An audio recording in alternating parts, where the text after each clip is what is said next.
بسم اللہ الرحمن الرحیم الصلاۃ والسلام علیک یا رسول اللہ صلی اللہ تعالی علیہ وسلم۔ تمام اہل ایمان کو السلام علیکم ورحمۃ اللہ وبرکاتہ۔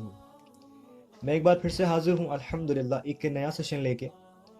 اچھا، جو لوگ نئے ہیں میں انہیں بتا دوں کہ میں نے ایک سیریز کا آغاز کیا ہے جس میں میں اور آپ اسلام کے بنیادی عقائد سیکھیں گے انشاءاللہ، اور میری آپ سے درخواست ہے کہ آپ سب میری اس کام میں مدد کیجیے۔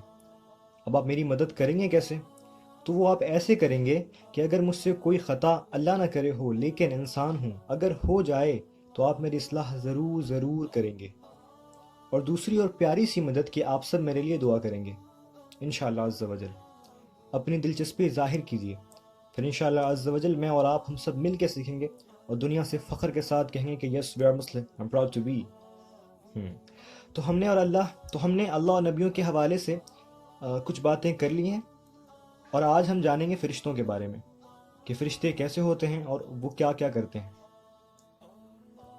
تو عرض کر دوں کہ فرشتے نوری جسم کی مخلوق ہے، یعنی اللہ عز و جل نے انہیں نور سے پیدا فرمایا اور انہیں یہ طاقت بخشی کہ وہ جو شکل چاہیں اختیار کر لیں۔ تو وہ کبھی انسان کی شکل میں ظاہر ہوتے ہیں، کبھی کسی اور کی، اور فرشتے صرف وہی کرتے ہیں جس کا اللہ انہیں حکم دے۔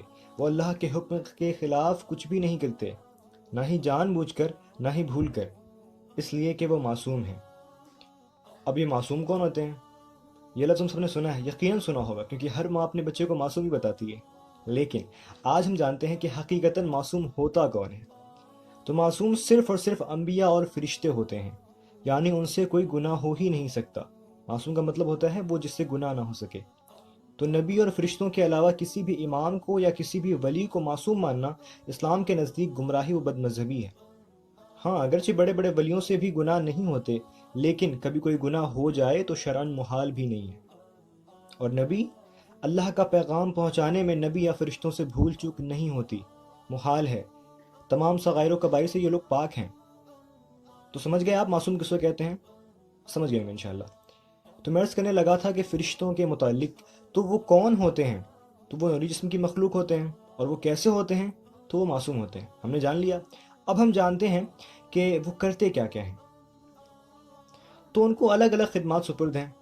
کچھ کے ذمے انبیاء کرام کی خدمت میں وحی لانا، کسی کے ذمے پانی برسانا، کسی کے ذمے ہوا چلانا، کسی کے ذمے روزی پہنچانا، کسی کے ذمے انسان کی دشمن سے حفاظت فرمانا، کسی کے ذمے ماں کے پیٹ میں بچے کی صورت بنانا، کسی کے متعلق ذاکرین یعنی اللہ اور اس کے حبیب کا ذکر کرنے والوں کے مجموعوں کو تلاش کرنا اور ان میں حاضر ہونا، کسی کے متعلق نام اعمال لکھنا، بہتوں کے ذمے ہمارے آقا و مولا یعنی مختار کل وجہ تخلیق کائنات نبی کریم صلی اللہ تعالی علیہ وسلم کی بارگاہ میں حاضر ہونا اور مسلمانوں کے درود و سلام حضور کی بارگاہ میں پیش کرنا، یہ بھی فرشتوں کے ہی ذمے ہوتا ہے۔ اور کچھ کے ذمے مردوں سے قبر میں سوال کرنا، کچھ کے ذمے روح نکالنا، کچھ کے ذمے عذاب کرنا ہے تو کسی کے ذمے سور پھونکنا۔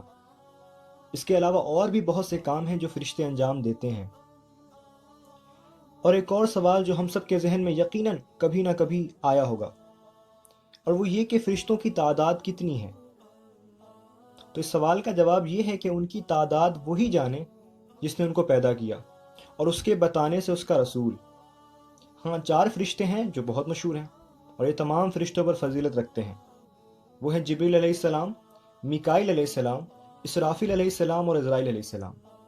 امید ہے یہ نام ہمیں یاد رہیں گے، یا رہیں گے انشاءاللہ۔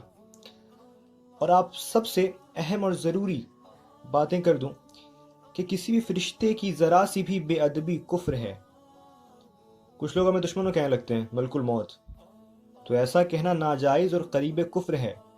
اور فرشتوں کے وجود کا یعنی ان کے ہونے کا انکار کرنا، یا یوں کہنا کہ فرشتے بس نیکی کی قوت کو کہتے ہیں، اس کے سوا کچھ نہیں، تو یہ بھی سن لیں جناب اعلیٰ کہ آپ نے جو کہا ہے یہ کفر کے سوا کچھ نہیں۔